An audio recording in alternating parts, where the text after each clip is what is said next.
In this video, I will show you how to create a progress bar in Notion. So the first thing you need to do is you need to have a sales goal or current sale or any number that you have in the table, and then click on plus sign and then click on formula, and then go ahead and change the name to progress bar here. So like this. So you can type progress bar here.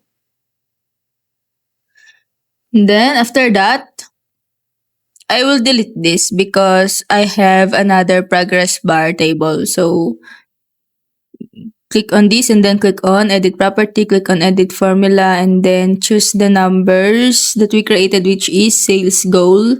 And then type here space slash space again, and then choose the current sale to divide it.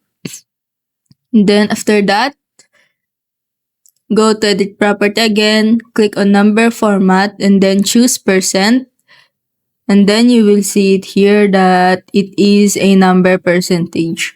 So if you want to change this, you need to click the edit property again and then click on bar.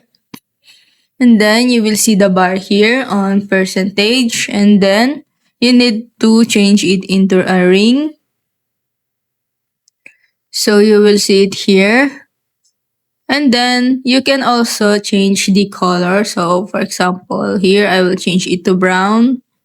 And here you will see the results. And that's it. If it helped you, please like and subscribe.